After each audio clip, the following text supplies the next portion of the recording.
ұстаздарымыз кезінде айтатын еді, кез келген жаңағы құралмен шедевр жасауға болады деп ше. Сол бағытты мен ұстанам. Кез келген нәрсемен бір жақсы дүниелер шығаруға болады. Қазір бір бағытты ұстанбаймын. Мен осы бағытта жүремін деп. Қолымнан келсе барлығын жаңағыдай өзімнің жолымды іздеушімін.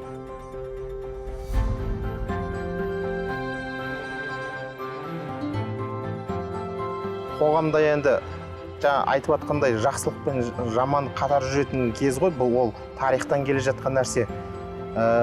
Ол әлі болашақта да бола беретін нәрсе. Мен картиналарымда, өзім шығармаларымда осы қоғамда болып жатқан нәрселерді мен көбінесе соны жасауға тырысам. Өнер адамдары солар осы замандағы біз осы картина арқылы айтып кетуіміз керек деп те біздің борышымыз деп ойлаймын.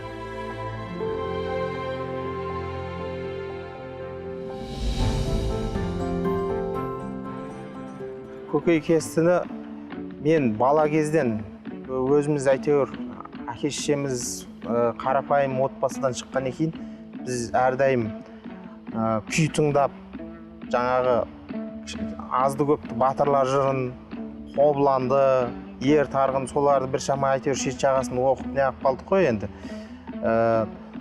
Соған байланысты мен көптеп мысалы еңбек етіп отырған кезде де мысалы күйлерді көп тыңдаймын. Қазанғаптың, осы Тәттімбет атамыздың, содан кейін жаңағы Құрманғазы атамыздың, Дина апамыздың, соның ішінде мысалы енді Тәттімбет атамыздың көкей кестісі маған өте қатты әсер етеді.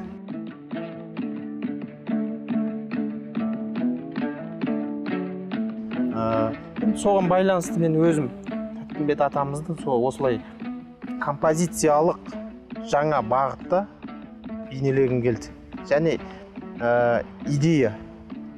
Мен сол идеяны мысалы осы картина арқылы жеткіздім деп ойлаймын, өзім шамам жеткенше.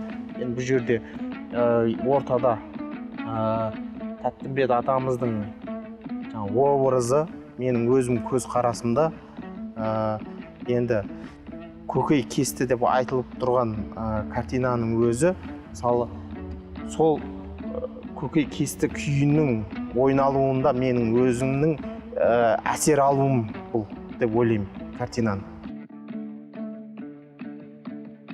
Содан кейін мына жерде жаңағы ұлудың қабыршағы, айтып жатырмын ғой, бала кезде мысалы ұлудың қабыршағын былай құлағымызға қойған кезде үн естілетін.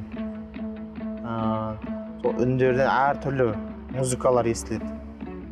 Табиғаттың өзі музыка ғой негізінде алсақ. Соған байланысты мына Тәттімбет атамыз осы кең далада жүріп, осындай мен ойлаймын жаңағыдай тылсым дүниелерден бір музыкалар естіп, соны осы күйге үлесін қосқан деп ойлаймын.